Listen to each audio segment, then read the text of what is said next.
ada satu kisah menarik. Sayyidina Anas ini dikasih oleh Nabi Muhammad sehelai rambut beliau.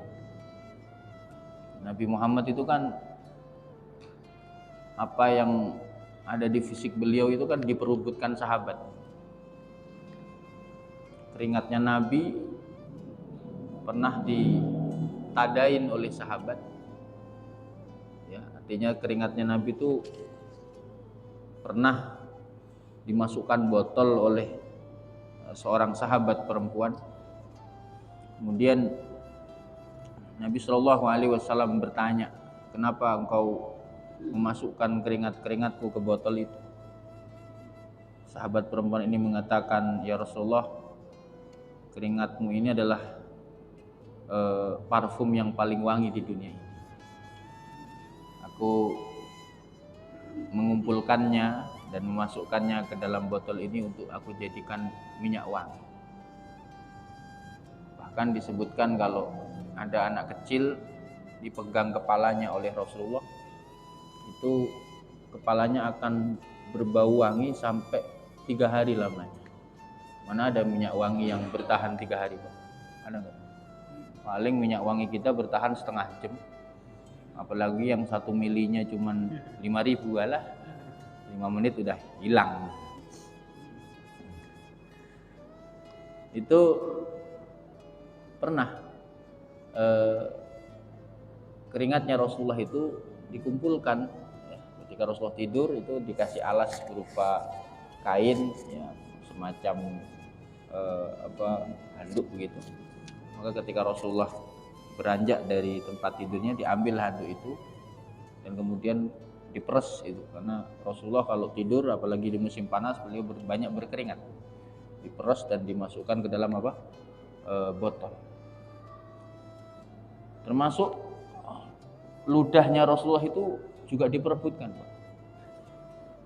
Ada dalam kitab Sahih Bukhari, dan ini pun riwayat terkait keringat Nabi juga ada dalam Sahih Bukhari. Jadi ketika Rasulullah itu meludah, itu ludahnya diperebutkan oleh para sahabat. Para sahabat ingin ludahnya Nabi itu nempel di tangan mereka. Dan setelah ludah itu nempel di tangan mereka, maka kemudian ludah ini diusapkan di muka para sahabat. Tabarukan mereka lakukan itu untuk mendapatkan keberkahan. Ada enggak pemimpin saat ini yang ludahnya direbutkan oleh pengikutnya? Ya, ada enggak? Enggak ada, karena ludahnya Nabi wangi. Nabi itu ya memang dasar ludahnya wangi, dan yang kedua beliau adalah orang yang tidak mau makan makanan yang beraroma.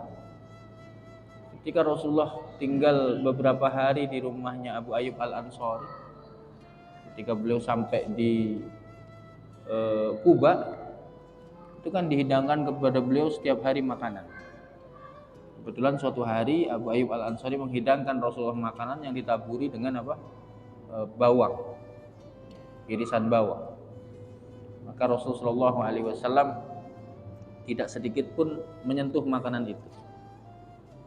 Biasanya Abu Ayyub Al-Ansari itu masak banyak dan kemudian dihadapkan kepada Rasulullah masakan itu, makanan yang banyak itu, dan kemudian Nabi Muhammad makan. Dan Abu Ayyub Al-Ansari dan keluarganya selalu makan bekas makanan Rasulullah SAW. Saat itu Abu Ayyub bingung, loh ini makanan engkau sebelah mana yang kau makan ya Rasulullah? Kok enggak berkurang sedikit pun? Kata Rasulullah, saya enggak makan wahai Abu Ayyub. Kenapa wahai Rasulullah? Ini makananmu ada irisan bawang. Ini irisan bawang ini sangat beraroma sekali, dan aku tidak mau mulutku beraroma. Kalau kita kan ke warung, asal ada pete, ada jengkol, sikat Pak ya. Nggak peduli baunya kayak apa kan. Kita nggak pernah peduli dengan bau mulut kita, tapi Rasulullah itu orang yang sangat peduli sekali dengan bau mulutnya. Memang dasarnya memang wangi, terus beliau juga menjauhi hal-hal yang bau-bau. Maka ludahnya Rasulullah itu wangi. Ludahnya Nabi Muhammad itu tidak seperti ludah kita. Muhammadun bashar la kal bashari bal huwa kal yaquti bainal hajar. Nabi Muhammad itu manusia tapi tidak seperti umumnya manusia. Bal huwa kal yaqut. Nabi Muhammad itu seperti berlian bainal hajari, di antara batu-batu koral. Sama-sama berlian dengan batu kan sama-sama batu. Tapi yang satunya batu mulia, yang satunya batu bangunan. Model kita ini kan model batu apa? Model batu cor-coran lah gitu. Rasulullah kan batu berlian, batu mulia. Begitupun ketika Rasulullah itu haji atau umrah, itu kan beliau tahallul itu dipotong rambut. Maka biasanya rambut Nabi itu dibuat rebutan oleh para sahabat. Yang untung yang nyukur yang pasti. Nanti yang nyukur itu yang megang rambutnya Nabi, ya itu dibagi-bagi. Satu sahabat dapat satu. Termasuk Sayyidina Anas pernah dapat beberapa helai rambut Rasul Shallallahu Alaihi Wasallam. Menjelang wafatnya Sayyidina Anas berpesan kepada muridnya yaitu Sabit Al-Bunani. Kata Sayyidina Anas, wahai Sabit, kalau aku nanti mati, setelah aku dimandikan, dikafani, sebelum aku dikuburkan, letakkan rambut Nabi yang aku simpan ini di lidahku, biar ada bagian daripada tubuh Nabi Muhammad yang menyatu dengan apa? Tubuh.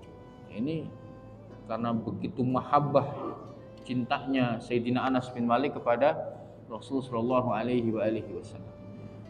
Belum tentu loh Pak, orang tinggal bersama orang 10 tahun lamanya itu kecintaannya seperti itu. Belum tentu. Tapi Sayyidina Anas itu luar biasa kecintaannya kepada Rasul sallallahu alaihi